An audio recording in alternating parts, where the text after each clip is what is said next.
কোথায় যাচ্ছ? আমার নাম অয়ন, আমাকে ওই বার্থডে পার্টিতে ইনভাইট করা হয়েছে। বন্ধুরা শুনছো এই গরিব ভিখারিটার কথা? ও বলছে ওকে নাকি ভট্টাচার্য বাবুর জন্মদিনের পার্টিতে ইনভাইট করা হয়েছে।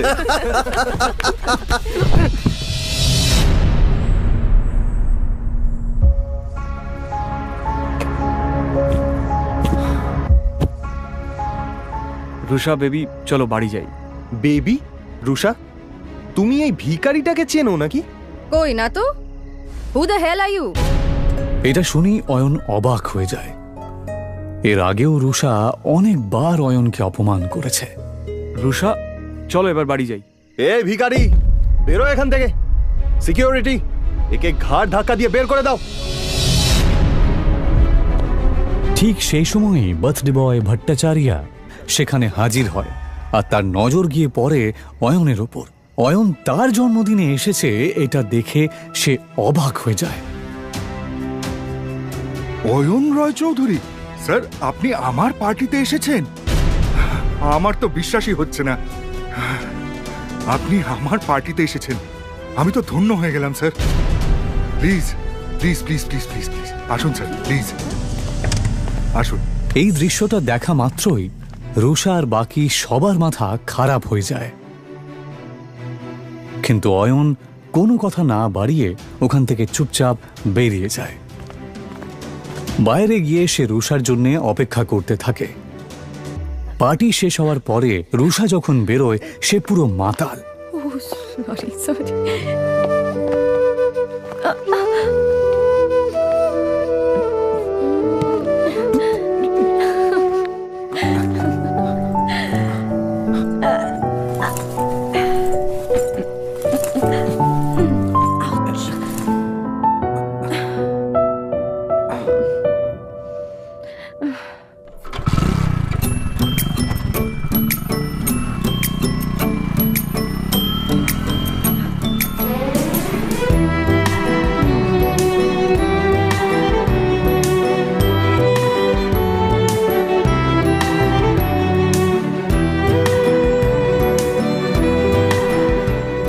তাকে নিয়ে অয়ন কোনো মতে নিজের শ্বশুরবাড়ি পৌঁছায়।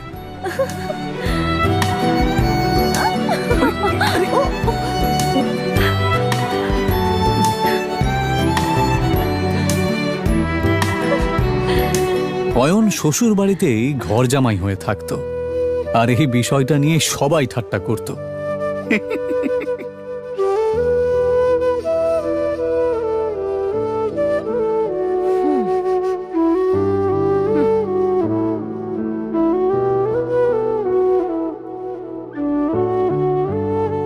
বাড়িতে ঢোকার সময় রুষার কাজিন সূর্যর সাথে দেখা হয়। এভাবে বেঁচে থাকতে লজ্জা হয় না? অয়নকে চুপ থাকতে দেখে রুষার কাজিন সিস্টার সায়নী বলে ওঠে, সূর্য বাদ দে এর কথা। জানি না রুষা কি দেখেছে যার জন্য একে এখনো বাড়ি থেকে ঘাট ধাক্কা দিয়ে বের করে দেয়নি।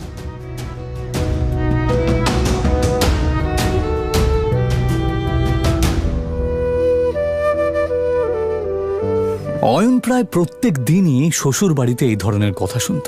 ওর এইসব কথা শোনার অভ্যেস হয়ে গেছিল। ওরা সবাই এই রকম ব্যবহার করলেও ও এদেরকে ক্ষমা করে দিত, কারণ ও রুষাকে সত্যিই খুব ভালোবাসত। নে খা।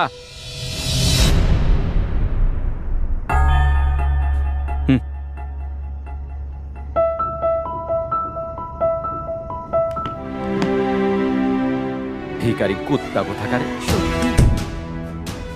ওর একটাই দুর্বলতা ছিল, যার জন্য ওকে দিনের পর দিন এভাবে অপমান সহ্য করতে হচ্ছিল।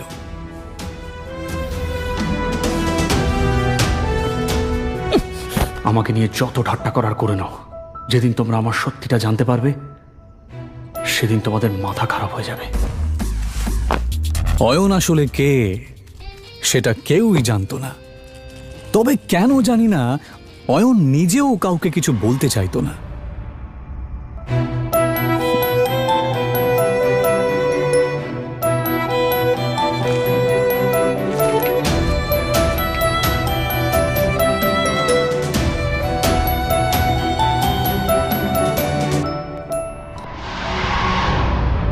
ওকে শুধুমাত্র শ্বশুর বাড়ির লোকেরাই নয়, এমনকি শাশুড়িও পর্যন্ত অপমান করত।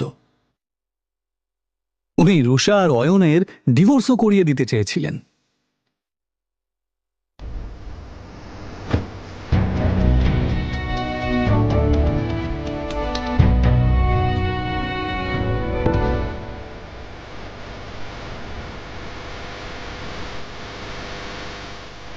অয়ন, আমি এখন হোটেলে একজনের সাথে দেখা করতে যাচ্ছি। তুমি কিন্তু কাউকে বলবে না যে তুমি আমার স্বামী, বুঝেছো? কিন্তু রুষা, অয়ন, তুমি ভালো করেই জানো যে ভেতরে যারা আছেন তারা কত বড় লোক। ওরা যদি জানতে পারেন যে আমার স্বামী একজন গরিব কাঙ্গাল, তাহলে আমি কাউকে মুখ দেখাতে পারবো না। অয়ন নিজের স্ত্রী রুষার কথা শুনে চুপ করে যায়।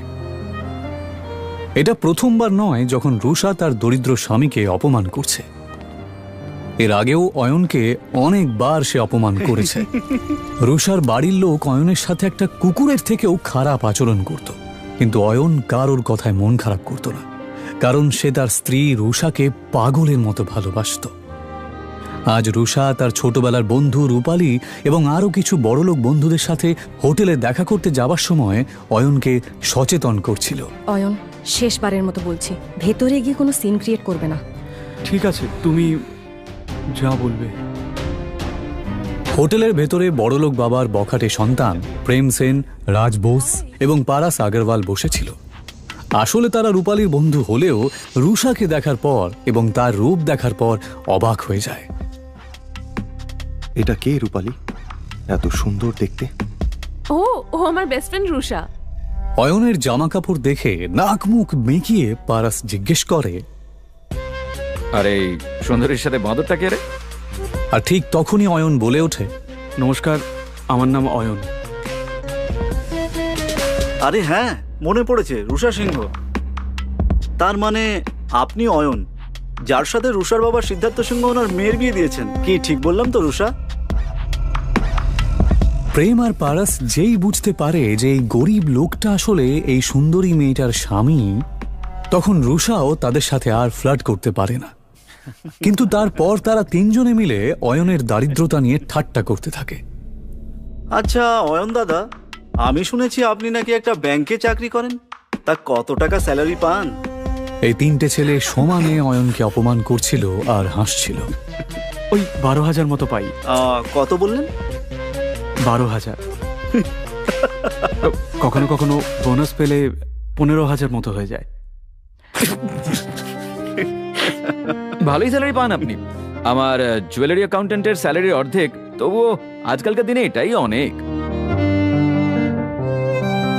আচ্ছা পারাস, যদি তোর স্টোরে কোনো স্টাফের দরকার পড়ে তাহলে অবশ্যই অয়ন দাদাকে বলিস।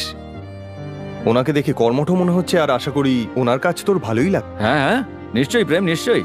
20-25 হাজার টাকার চাকরি তো আমি ওনাকে দিতেই পারি। আচ্ছা অয়ন দাদা, আপনি চাইলে কাল থেকেই জয়েন করতে পারেন। তারা কাকে জব অফার করছিল? অয়নকে। ও চাইলে তাদের তিনজনকেই কিনে ফেলতে পারত। অয়ন যে আসলে অয়ন রয় চৌধুরী এটা কেউই জানত না, এমনকি রুষা এবং তার বাড়ির লোকেরাও এটা জানত না যে এই গরিব অয়ন আসলে কে।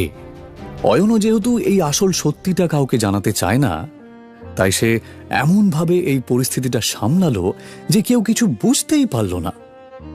ও বলল, ধন্যবাদ মিস্টার আগরওয়াল, আপনার অফারটা সত্যি খুবই ভালো। আপনি যে আমার জন্য এতটা ভেবেছেন, এজন্য আপনাকে ধন্যবাদ জানাই। তবে সত্যি বলতে আমি গয়নাগাটির ব্যাপারে বিশেষ কিছু জানি না। এদিকে রুষা অয়ন আর রূপালীর বড়লোক বন্ধুদের মাঝের কথোপকথন শুনে রেগে যায়। আরে আরে,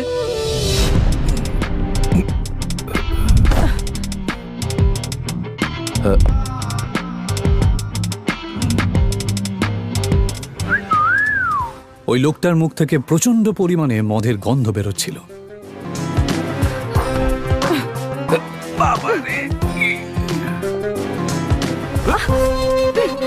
দেখে তো মনে হচ্ছে ভালোই এনার্জি আছে।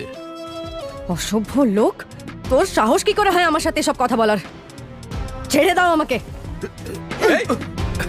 এই দাঁড়া দাঁড়া বলছি। কি বললি? আমি অসভ্য? আগে নিজেকে দেখ, বেশি নাটক করিস না, বুঝেছিস? ছেড়ে দে আমাকে। রুষা এবার কোনো কিছু না ভেবে লোকটার গালে একটা সপাটে চড় মেরে দেয়। স্যার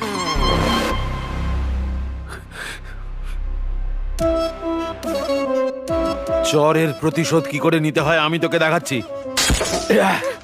রুষা কোনো কিছু বুঝতে না পেরে ভয়ে চোখটা বন্ধ করে নিলেও সেই ভাঙা বোতলটা তাকে ছুঁতেও পারে না। রুষা দেখে যে একটা হাত সেই বোতলটাকে তার কাছে আসতেও দেয়নি।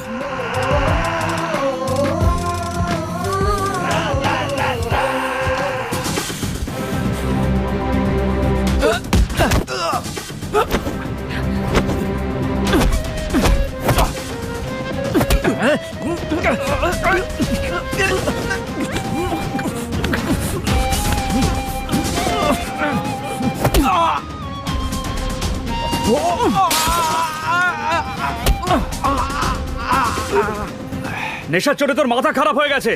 যদি নিজের ভালো চাস তো এক্ষুনি আমার স্ত্রীর পা ধরে ক্ষমা চা আর বেরিয়ে যা এখান থেকে। অনেক বড় ভুল করেছিস তুই আমার গায়ে হাত তুলে। এবার তুই দেখ এই নেশায় আমি কি করি।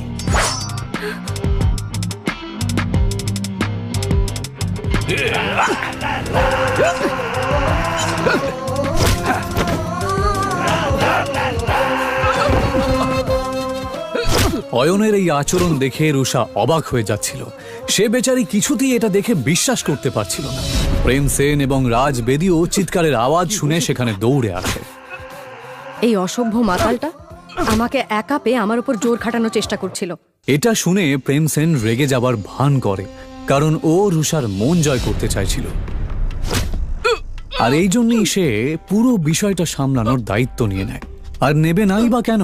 এই প্রাইড হোটেল তাদেরই পারিবারিক ব্যবসার অংশ যে। তোর সাহস কি করে হয় রুষার সাথে এরকম আচরণ করার? অসভ্য লোক কোথাকারে।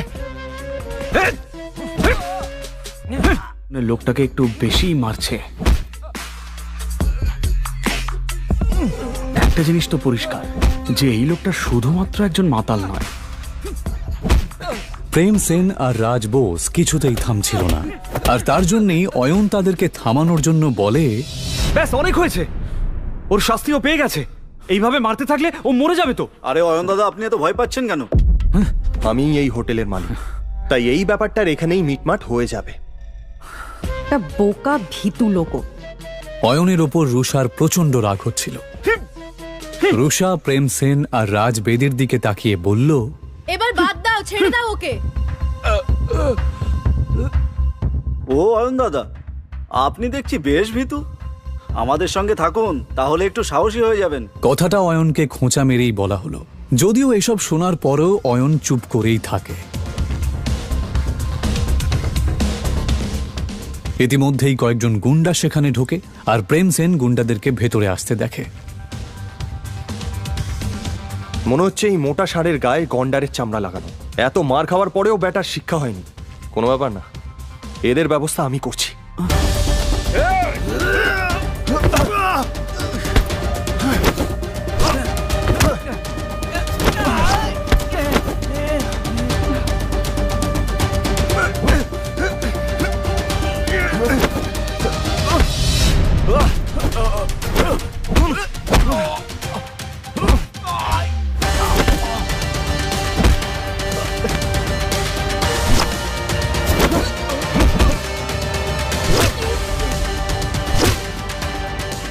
প্রেম সেন ভালোই মারপিট করতে জানতো, কারণ ও কারাটেতে ব্ল্যাক বেল্ট ছিল। এক এক করে প্রেম সেন গজেন্দ্রের সমস্ত সাঙ্গপাঙ্গকে মাটিতে মিশিয়ে দেয়। তোরা হচ্ছিস গুন্ডার নামে কলঙ্ক, বুঝলি? ফাটিয়ে দিয়েছিস ভাই, তোর কোনো জবাব নেই। আমার মনে হয় না ওরা আর উঠতে পারবে বলে। মিস রুষা আর রূপালী, তোমরা ঠিক আছো? প্রেমের প্রশ্নটা শুনে রুষা আর রূপালী তাদের ঘাড় নাড়ল। প্রেম আসলে এসব করছিল রুষার নজর কাড়ার জন্য। যদিও রুষার নজর তখন তার স্বামী অয়নের দিকেই ছিল, সেই অয়ন যে চুপচাপ বসে গুন্ডাদের দিকে তাকিয়েছিল। প্রেম সেন আরও ক্ষিপ্ত হয়ে যায়। ভাই, এবার এদেরকে নিয়ে কি করবি? কাউকে ডাকবো নাকি এদের ব্যবস্থা করার জন্য? আরে তার দরকার পড়বে না, আমার স্টাফ দেখে নেবে। চলো তোমরা বাইরে চলো। পারাস আসলে একটু বাড়তি কথা বলছিল। যদিও সেরকম কিছু করার ক্ষমতা ওর ছিলই না।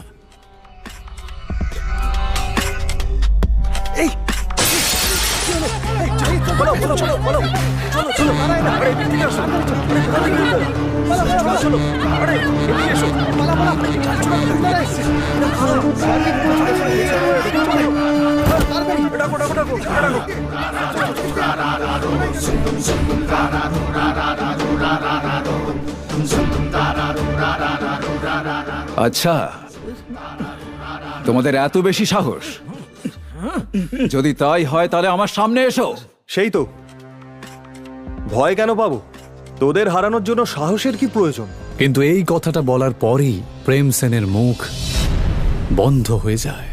রবিদা, নিজের সামনে দাঁড়ানো লোকটাকে দেখা মাত্রই প্রেম সেনের থোতা মুখ ভোঁতা হয়ে যায়, কারণ তার সামনে দাঁড়ানো লোকটা আর কেউ নয়, সে ছিল রবিদা।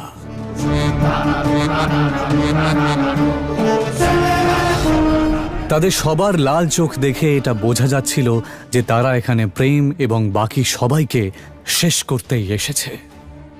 তাদের তিনজনের অবস্থাপন্ন পরিবারের লোকেরা সুরক্ষার ভয়ে যেই রবিদাকে টাকা পাঠায়, আজ সেই রবিদাকে সে খেপিয়ে দিয়েছে।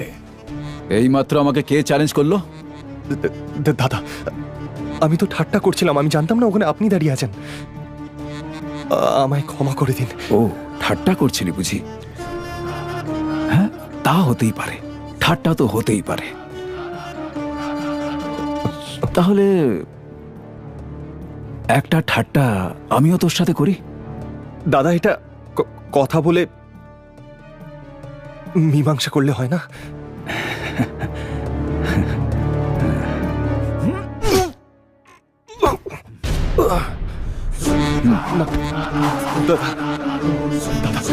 ক্ষমা করে দিন। কি কেমন লাগলো আমার ঠাট্টাটা? এদিকে কারাটেতে ব্ল্যাক বেল্ট পাওয়া প্রেম মেঝেতে শুয়ে নিজের বুকে হাত দিয়ে জোরে চিৎকার করতে লাগলো। পারস আর রাজ এটা দেখে অবাক হয়ে যাচ্ছিল। এসব দেখে ওরাও রবিদার পায়ে পড়ে প্রাণ ভিক্ষা চায়। হাসবি না দাদা।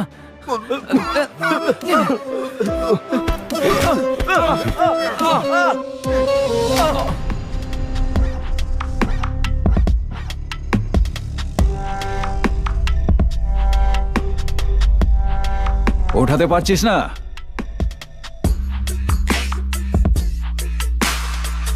প্লে কর, মার। সবাই এবার চিৎকার করে কাঁদতে লাগে।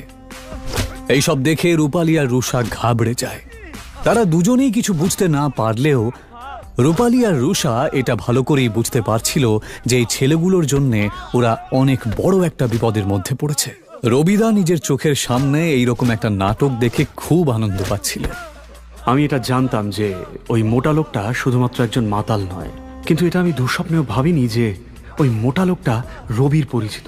যাকে রুষাকে যতক্ষণ না কেউ কিছু করছে, আমি এসবের মধ্যে নাক গলাবো না। রবিদা বাকি তিনজনের দিকে না তাকিয়ে শুধুমাত্র এই বড়লোক বাবা মার বেকার তিন সন্তানকে মার খেতে দেখতে থাকে। এক মিনিট, এই শোন। হ্যাঁ দাদা। আগের হাত পা ভাঙবি, তারপরেও যদি এর মুখ বন্ধ না হয়। থামুন থামুন, এবার থামুন, অনেক হয়েছে। রুষা এই কথাটা বলা মাত্রই রবিদা আওয়াজটা যেই দিক থেকে আসছে সেই দিকে তাকায়। তারপর অয়ন রয় চৌধুরী। হতবাক হয়ে যায় সে নিজের চোখকে বিশ্বাসই করতে পারছিল না। সবাই চল এখান থেকে। রবিদার এই কথা শুনে সবাই অবাক হয়ে যায়। হঠাৎ অয়নকে দেখে রবিদা এভাবে পালিয়ে যায় কেন? রবিদা কি এর আগেও অয়নের মুখোমুখি হয়েছে? সে কি ওকে চেনে?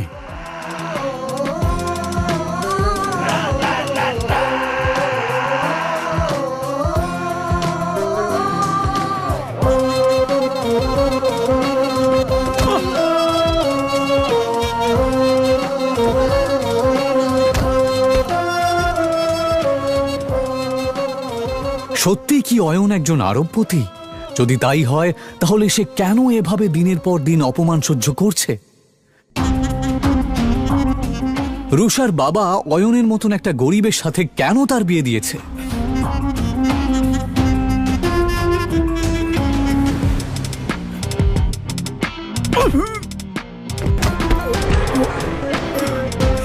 এই